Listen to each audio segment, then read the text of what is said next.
Hello, everyone. Welcome to Leadership Talks. Leadership Talks is a podcast for emerging leaders who are on a path of transformation and are looking for ideas from leaders who've gone through the journey. Every week on Leadership Talks, we invite leaders and emerging leaders to share their self leadership journey. On the 8th of March, we will be celebrating International Women's Day. So this month, we will be inviting women leaders from different industries and walks of life to share their stories, to inspire you to stand tall, stand strong, break glass ceilings, and climb glass cliffs. I'm your host, Kirandeep Sandhu, and today we will be talking about women empowerment and challenges. On this special episode, we have the privilege of having Ms. Hani Ezra Hussin, Senior General Manager, Commercial Services with Malaysian Airports. Ms. Hani has over 20 years of experience in marketing, branding, and retail, and has worked with fast-moving customer goods companies such as F&N Dairies under Fraser Neave Group, Danone, a French company, and Suria KLCC, a leading shopping mall in Kuala Lumpur, overseeing marketing and customer service relations. Her areas of expertise include strategic planning, new product development, market research analysis, new product launches, business development, retail transformation, marketing. Hani loves traveling, shopping, baking, and spending time on the weekends with her family and friends. Welcome to the episode, Hani. Thank you so much for joining us today. Thank you, Kiran, for having me today. Absolutely. It's a privilege to have you with us as we are celebrating International Women's Day on the 8th of March. And who better to be speaking about women in leadership roles than you? So, and this year's theme, as we know, is about breaking biases to have gender equality today for a sustainable tomorrow. So I'm looking forward to this conversation with you. You're a fun and amazing person, and I'm sure our listeners will have so many fun takeaways from a woman who has climbed the ladder, broken some of those glass ceilings, and climbed those glass cliffs. So thank you once again. Thanks, Kiran. Thanks. Okay, so Hani, why don't you give our viewers a little bit about your leadership journey? You started with an F&N and today you're with Malaysian Airports. So why don't you tell our viewers a little bit about yourself? Okay, all right. Thank you very much for this opportunity, especially when it's for International Women's Day. So, I really love to share the challenges and the journeys that, I've gone through to be where I am today. Would you believe it, Kiran, if I tell you that I've never really dreamt to be a marketer or actually having a profession as a marketer? I wanted to be a lawyer. But my dad coaxed me into doing marketing. 29 years ago, it's not something that was, heard of or popular. People usually go for law degrees, architect. In fact, I was offered to do a degree in finance. I don't like numbers, but I end up doing numbers anyway. So to cut things short, I took up marketing, and my first working experience went about in a fast-moving consumer goods called F&N Dairies, and then I went on to Danone, and I would say that is one of the best industry if one is interested in building a marketing career. Yeah. Why fast-moving consumer goods?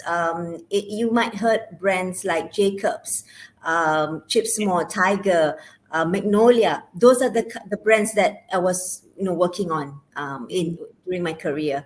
And why it is very interesting is it's like running your own business, except it's not yours, but you learn everything from developing a brand, launching a product, building a business plan, marketing plan, working with advertising companies, making an advertisement commercial. So it's really a whole interesting works when you work with the fast-moving consumer goods.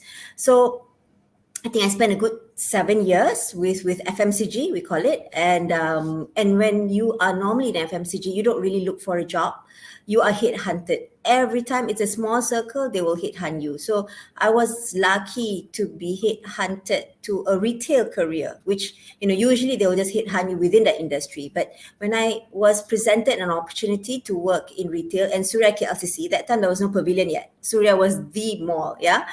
I Right. was thrilled. I was thrilled, but I was worried at the same time because I didn't have retail experience. Right. So, and however, the hiring manager was very convincing, and I owe it to her that I now enjoy retail very much. So, after Suria KLCC, I took a short gap break from work. I think most moms do that when they are in their 30s and when they were bearing children. I had like 3 children then, and just that after that short break, I was headhunted again to join Malaysia Airports. All right. Wonderful. When you are already on this good, nice break, you didn't have to report to a boss, being in the corporate, you tend to, take your time to, think about the opportunity. But because I was presented an opportunity to do a transformation. They know that I was from Suria KLC, and they wanted Malaysia Airports to be driving the non-aero business. So aero business is mainly the core business of airports in the past. However, now, because time and time again, you can't over rely on aero business. Aero means those that are flying on air. Yeah, Right. you have a fee for each of the charges. You can't really you can't increase prices every day because Right. it's controlled, it's government controlled. So the other only way for you to increase the other business is the non-aero revenue are like the shops, the retail shops, the Right. land outside, the car parks, and many more. So um I before I could say yes, I was actually a bit worried. Not so much because whether or not I could do the job. I was just dreading the thought that I had to drive to work every day, 1 hour Right. every day to the airport. Usually you go to the airport with your luggage, thinking that Yes. you're traveling somewhere, right? So I'm like, Right. what? I have to travel to work every day, to the airport. Back and I'm not even taking a flight. I'm Right. actually The worst part, right? You go to the airport, you're not taking a flight. Oh and my so God. it's different from working in KLCC because that's a shopping mall, Oh, which is that's different. paradise. Yeah. Yeah, that's totally different, babe. So and KLCC has everything there already, and airport was the airport. It was quite clinical and such. So they wanted me to help transform that Mhm. retail experience because I mean, you imagine, yeah, most of the travelers who are with money, they travel through the airports. They have the money, but in the end, they spend in downtown. If Yeah. they can spend downtown, we should be able to actually capture them already at the airport because the luxury of shopping at the airport is you get duty free incentives. In downtown you pay duty paid. But however, at that time there were not much of Absolutely. retail opportunities or retail offers. Hence why the reset journey started in 2018. I All right. joined in 2016. It took a while because we had to understudy, do a lot of research and, reformat everything. So if not because of COVID, you would have seen a different entirely KLIA by now. But don't Actually, worry, that's what it's I was coming soon. going to barge in and ask you that being with Malaysian airports, and even though we've talked about you being brought in for boosting the non-aero business, Yeah. here now the pandemic happened. I mean, and where do you see yourself as an organization now leading to bringing in the changes by adapting and bringing new changes to the airport? How do you see that now? Because that's also part of your profile where you will have to work with the businesses at the ground. True. So actually, there's a lot of that. Well, COVID brings a lot of pluses as well as minuses. Of course, the negatives is that your business were really affected. 2 years in Yeah, a row, we made a loss, and aviation is the industry that was hit the most, and absolutely. unfortunately get the least support in terms of incentives because the whole world was affected. The government had to prioritize, to Absolutely. help, the SMEs first, and we as a public listed company had to ensure that we can sustain the businesses and also support our retailers. So we learned this. The best part is we don't have a textbook on how, do we prepare for this, because COVID Mm, is something that you've never seen in your life. You've seen financial crisis, you've seen SARS. In fact, we were hoping that then in 2020 that it would be similar to SARS, because SARS only lasted 6 months, and exactly. and the passenger were allowed to travel at their own risk. The Mm, government didn't close the border. So, absolutely. if it's something like that, it's something that, you could still manage. But this Mm, time around, it's a total change. You're not allowed to travel. You are exactly. literally closing the border. You're making people, stay in one place. So, for a company who has been reliant on the passengers that pass through the doors, you literally don't have any income when there's no passengers. So what do? You got to be creative. So Mm, the first thing that we launched an online platform. Well, online platform is something that, everybody has jumped into the bandwagon, but it's not easy. Yeah. After we've yeah. spent a bit of time on online, that's a lot more, to learn, and it requires a lot of deep pocket, to also invest and make people It was all about adapting to the changes. I mean, adapting to the that changes as is a definitely woman, one of it. if Yeah. anything, anyway, as a woman, we are constantly juggling and adapting. I would bring it back to that question that, yes, you have shared your journey, which started with fast consumer good companies, and then with Malaysian airports, and then you went through this whole phase that. The pandemic happened, but at the same time, as a woman, you're constantly changing, adapting to work, home, and all these things. What are the some of, what would be some of the challenges that you can share with us that probably you went through as a woman, or as a leader in an organization? What would be some of those challenges that you would like to share with our listeners today?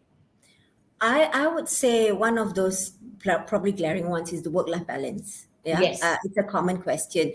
Mm. Are you sure, as a woman leader, you are able to actually balance your work and life? Is it a Uh, myth? Is it a myth, honey? Is it a myth that it actually can happen, or is it possible? Because I know you love your weekends with your family and your working and retailing. So what do you say about that? Of course, you can. It depends on what is your expectation. Yeah, Mm. if you expect to spend certain hours with your family and that's to you is balance, then it might not be the kind of balance that you are looking for. As for Mm. me, because I value my career, I love what I do. I think that's the most important part of this journey.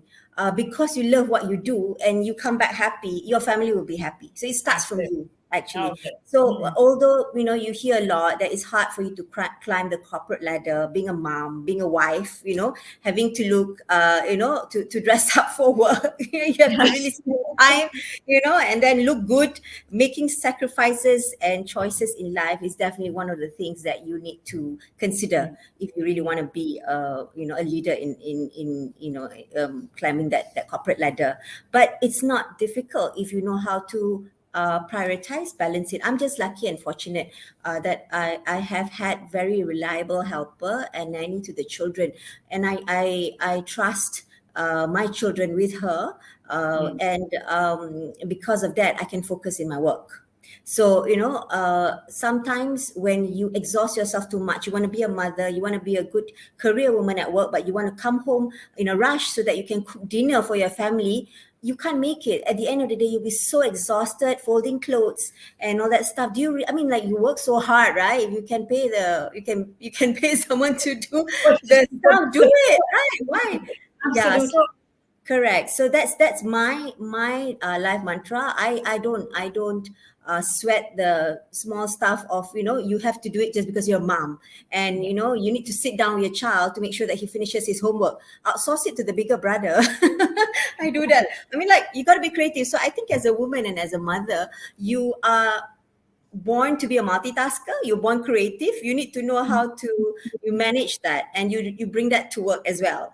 Okay. Absolutely. So So that's the basically, you're saying that it's the network of support that you are having, it which is is actually helping you to multitask both as a professional as well as a mother, a wife, and a friend, because all these things require a network of support that correct. help a person to balance their life in general. So we Correct, we correct. women should be You relying on need that. network of support. That's a must. You can't do it alone. Yes, we hear you're a superwoman, but you need help. Don't be Absolutely. shy of asking for help. Don't be worried Yeah. that you're not a good mom if you do ask for help. Never Yeah. undervalue yourself like that. I love Okay. that. I All would right. actually now, in the network of support, would you be saying that you have some male allies? As I say, that male allies are those men who stand along with women and advocate for their inclusion, both at home as well as in the workplace. So, do you have male allies who have supported you in your career advancement and progression? Because you as a Sure. woman leader is in your senior management, I see that you're one of the standing tall with other six other men, you were one of those Yeah, women faces over yeah, there. yeah, So what role yeah. do male allies play in your professional growth? So I'd say the first male allies start from home. My husband, Absolutely. he's been very supportive. He's been encouraging me, in my career. If you have a husband who questions a lot, there are times when you come home late. There are times when you have to really burn the midnight oil. It will be tough on you, and that wife guilt, that mom guilt will come. So yeah, you will have those arguments sometimes, but just get over it and move on. So yes, that's one. At home, my And the children are most all important boys. one, because once you're happy, the home front is taken care of, you're Correct. actually able to do a better job. Yeah. Correct. So I have four boys, and they are all big boys. They are also my support system. And I have a younger one, which is 7 year old. Big gap from the first, which is 16 years old gap. So he supports me in ensuring my youngest, which is Xander, finishes his school homework and and spelling tests on time. So at least I don't have to worry about the home front. In the office, I'm very fortunate that I have been blessed with the companies that I work with, which promotes diversity and inclusion, and gender equality can be seen in Malaysia airports, where at least almost 30% of the senior management are women. The C-suite probably will take a bit of time to grow that number, and I think they're working on it. I'm blessed that I'm one of them amongst the males, and I believe that more women can be included in that C-suite circle.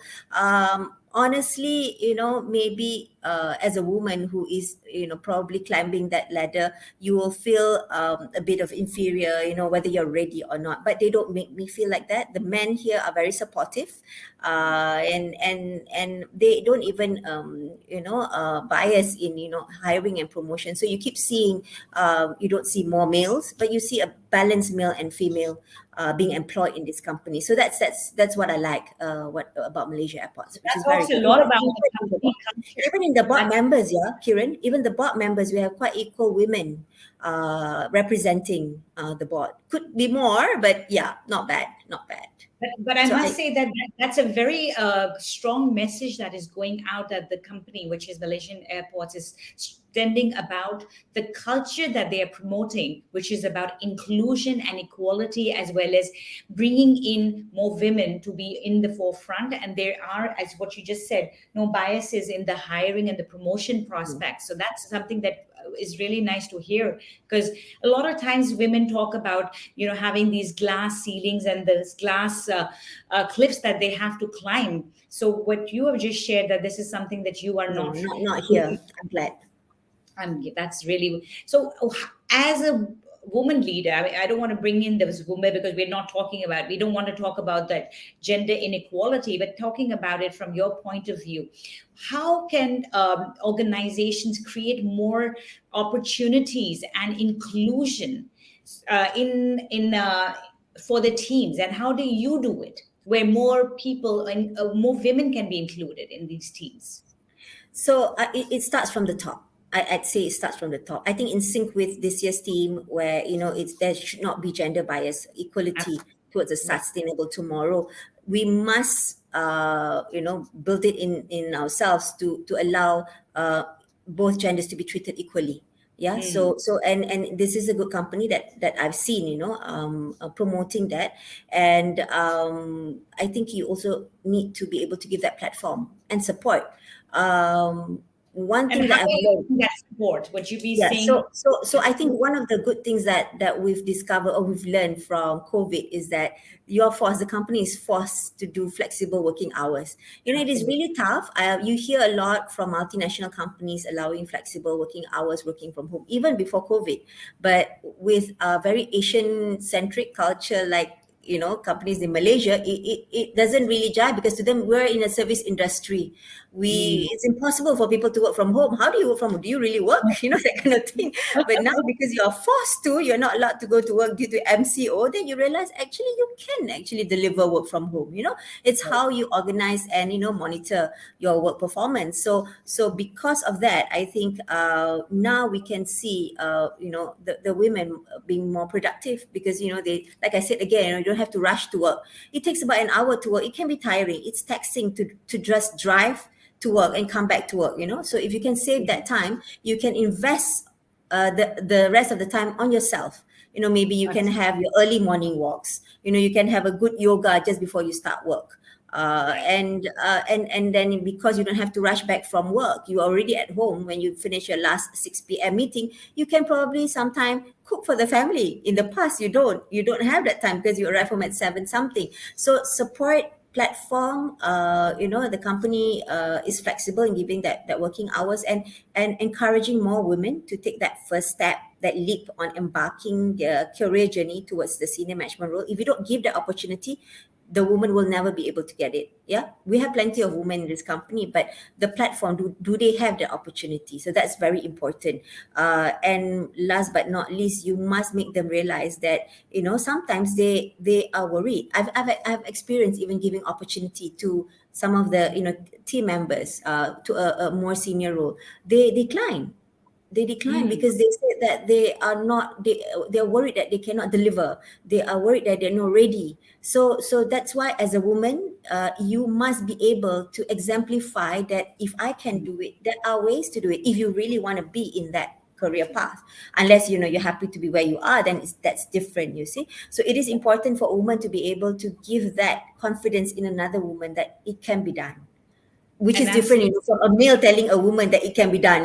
You're like, are you sure it can be done? Exactly, exactly. Because see, there are actually two perspectives to that. When you were just talking about male allies, when you came back to it, with the opportunities are being driven by the organization itself, and when you also brought in that even today, most of these senior positions are held by males in our Yep. organizations, and when you see them championing women by giving equal opportunities, it actually sends a very strong message out there. And then having senior women in these leadership positions exemplifies what I just you said to other women, that if she can do it, so I can can do I. it. It's just Correct. me in my mindset. What are those barriers which are stopping me? Correct. And what are those things that I can do to change that for myself, so that I can be out there doing it just like what she can do it. So I think that's a very powerful message that you have shared with us. I'm going to bring it, and I also like what you just talked about, that you've briefly to address the thing about having your morning walks and going for your yoga and things like that. But what would be some of the other every day you are tired, and even if you're working from home, sometimes there are no work lines. We are like going into midnight because we have That's those just true. deadlines. We Work don't from get to, home, that's not correct. yeah, it's just been blurred. So do you have some self-care strategies as a woman that you would like to share with our other women, that how they can look after themselves so that they can rejuvenate and come back stronger? First things first, invest in yourself. No, Absolutely. nobody is going to do that for you. If you don't Hmm. invest in yourself, you will be tired every day, Mm. for the rest of your life. So Yeah, absolutely. prioritize. Being healthy, mind and body is very important. Exercise is not about wanting to look slim. Exercise No. is getting everything out of the system, sweat it out.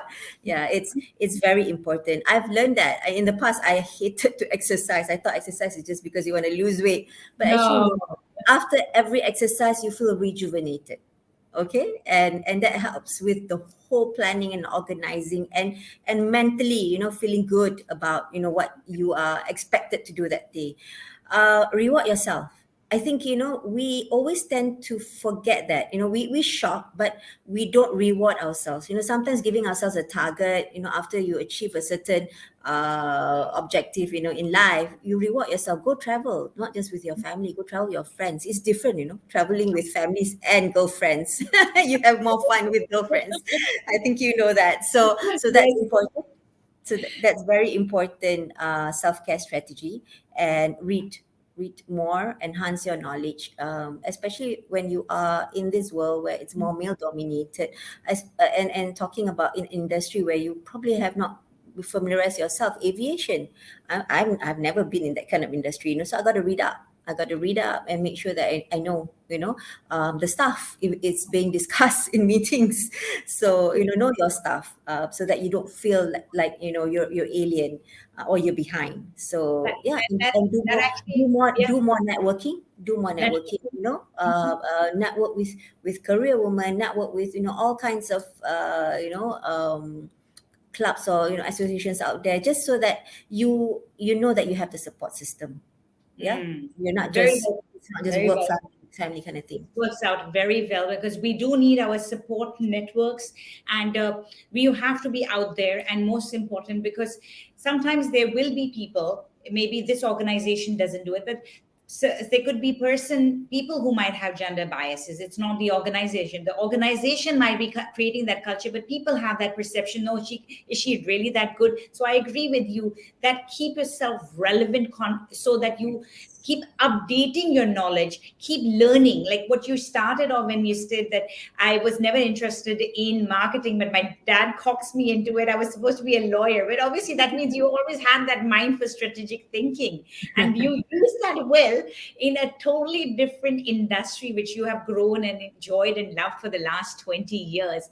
So, Honey, we're nearly to the end of our episode, but I would like you to share with our listeners, especially our women listeners today, that what would be that one message that you would want them to, take away from this whole conversation, that those barriers, how can they start leading themselves in this man's world? I've always believed sky is the limit. Mm. The sky is the limit. There's nothing that can stop you from wanting to do what you want. From a little child, you always have a dream. Either you want to marry a prince, or you want to be rich and not marry someone rich, right? So if you can have those dreams, you can always continue to have dreams. Yeah, Oh, I love dream. that one. Yeah. Yeah, dream, because you Prioritize can. your dreams where you Yeah, you want to never have a know. You can make career, your and dream you're doing it happen. for yourself. Yeah. Yeah.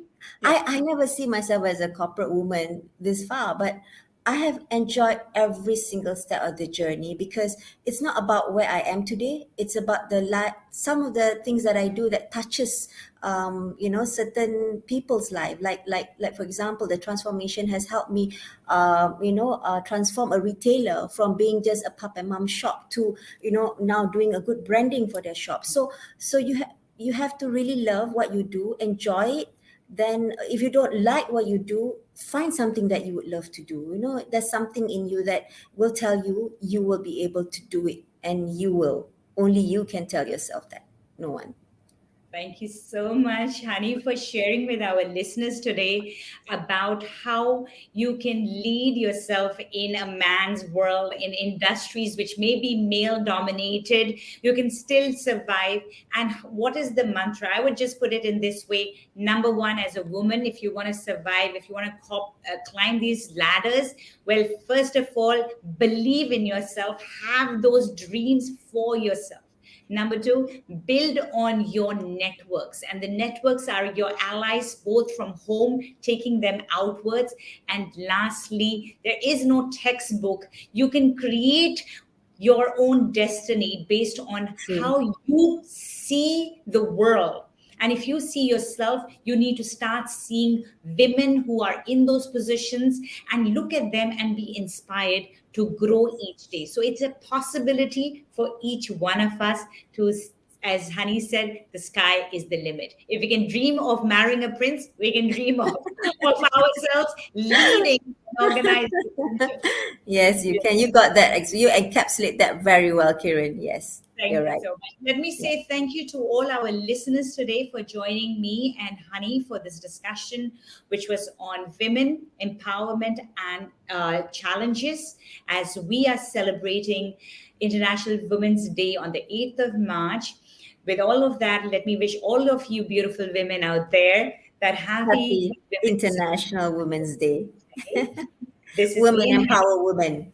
And let's women empower women, support other women, Yes. sisterhood. Let's grow together, and Yes. let's not make men as enemies. Let's make them as Never our even start thinking about the gender bias. What is that? It doesn't exist. You exist. can be as equal as you want. Absolutely. So, for that, we will see Right? you next week with another leader sharing with you their leadership journey. Follow us on Spotify and Apple Podcasts and the Leadership Card Facebook page. Till then, me and Hani Ezra signing off. Thank Thank you. you. Thank you.